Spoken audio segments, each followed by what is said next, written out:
Hi guys, good morning. कैसे हैं आप सब लोग? Great, I am fine. Thank you. आज आपके सामने एक रूल के बारे में बात करने वाला हूँ। उसका नाम है Goldy locks rule.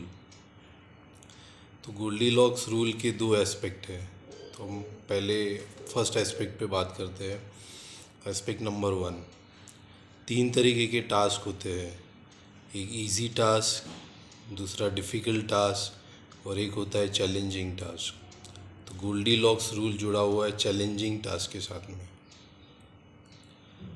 For example, आप 2-3 साल से टेनिस खेल रहे हो, तो आपको एक 4 साल के बच्चे के साथ में अगर टेनिस की मैच रख दी जाए तो that will be very easy for you. तो ये हो गया इजी टास्क। एक कोई प्लेयर जो नेशनल या इंटरनेशनल खेल रहा है, उसके साथ में अगर मैच कर दिया जाए तो आप इजीली हार भी जाओगे। सो that will be a difficult task. लेकिन आप ऐसा कोई कंटेम्प्रेरी ढूंढते हो जो 2-3 साल से आपके साथ में प्रैक्टिस कर रहा है, तो चांसेस ये कि आप हार भी सकते हो, आप जीत भी सकते हो, लेकिन खेलने में मज़ा आएगा। So that will be a challenging task. So Goldilocks rule का पहला एस्पेक्ट ये है कि हमें चैलेंजिंग टास्क चुनने हैं। अब हम सेकेंड एस्पेक्ट के बारे में जाते हैं। गाइस, हम लक्ष्य तो बना लेते हैं, गोल तो बना लेते हैं और उसके लिए एक्शंस भी शुरू करते हैं, लेकिन कुछ टाइम काम करने के बाद में हमारा मोटिवेशन कम हो जाता है, हमारा एक्साइटमेंट कम हो जाता है। एक प्रकार का मोनोटोनियस काम हो जाता है, एक प्रकार का बोर्डम आ जाता है। तो उस बोर्डम को हम फेस नहीं कर पाते। तो लूज़र्स और विनर में यही डिफरेंस होता है कि लूज़र्स अपने काम को बीच में छोड़ देते हैं और विनर्स उस काम को आगे लेके जाते हैं, मतलब बोर्डम को भी क्रॉस करके उसको अपने लक्ष्य तक ले जाते हैं। सो रिसेंटली मैंने सुनील चेत्री, जो इंडियन फुटबॉल टीम के कैप्टन है, उनका एक इंटरव्यू देखा था प्रैक्टिस से रिलेटेड। वो कहते हैं कि if you are in a happy mood you still have to do it, if you are in a sad mood you still have to do it, if you are in a good mood you still have to do it, if you are in a bad mood you still have to do it. मतलब अगर commitment किया है कि सुबह जल्दी उठना है तो उठना ही है। अगर कमिटमेंट किया है कि एक्सरसाइज करनी है तो करनी ही है। अगर कमिटमेंट किया है कि अपने ऊपर रोज़ 1 घंटा काम करना है सेल्फ इम्प्रूवमेंट पे, तो करना ही है।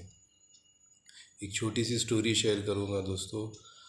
हंगेरियन आर्मी 1938 की स्टोरी है। हंगेरियन आर्मी में एक कैरोली टकास नाम का एक फ़ौजी था जो शूटर भी था। एक बार ट्रेनिंग कैंप में ट्रेनिंग करते वक्त उसके हाथ में हैंड ग्रेनेड फट गया और उसका जो राइट हैंड था जिससे वो शूटिंग करता, वो पूरी तरीके से डैमेज हो गया। और इस तरीके से डैमेज हो गया कि वो हाथ उसका काटना पड़ा। तो 1 साल तक वो हॉस्पिटल में रहा, 1 महीने तक वो हॉस्पिटल में रहा। उसके बाद डिस्चार्ज हुआ। अब उसके बाद यही चॉइस थी कि 4 साल के बाद में ओलंपिक थे। अब उसके बाद ये चॉइस थी कि या तो जो हाथ गया है वो उसके लिए रोता रहे या फिर फोकस करे अपने काम पे। तो उसने फोकस जो गया है हाथ उसके ऊपर नहीं रखा, जो हाथ बाकी है उसके ऊपर डाल दिया। और 4 साल के अंदर में अपने लेफ़्ट हैंड को इस काबिल बनाया कि वो जैसे राइट हैंड से शूटिंग करता था वैसा वो लेफ़्ट हैंड से भी करने लगा। बट अनफॉर्चुनेटली 4 साल के बाद में वो ओलंपिक्स कैंसिल हो गए। लेकिन फिर भी उसने हिम्मत नहीं हारी, वो और कंटिन्यू काम करता रहा 4 साल तक। उसके बाद जो ओलंपिक्स है वो भी कैंसिल हो गए, लेकिन फिर भी उसने हिम्मत नहीं हारी, वो और काम करते रहा।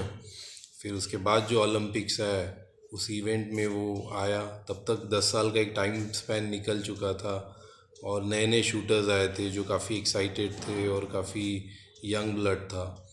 बट फिर भी इसने हिम्मत नहीं हारी और वो इवेंट में गया। एंड देन उनको लगा कि ये हमारी हौसला अफजाई करने आया है, कैरेली हमारी हौसला अफजाई करने। उसने कहा कि मैं आपकी हौसला अफजाई करने नहीं आया हूँ, मैं आपके साथ में लड़ने आया हूँ।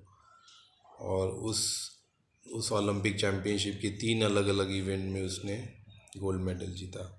सो गाइस, गोल्डी लॉक्स थ्योरी का यही कॉन्सेप्ट है कि सबसे पहले हमें एक तो चैलेंजिंग टास्क चुनने हैं और अपने लक्ष्य को आखिरी मकाम तक ले जाना है, उस बोर्डम के फेज को क्रॉस करके आखिरी मकाम तक ले जाना है.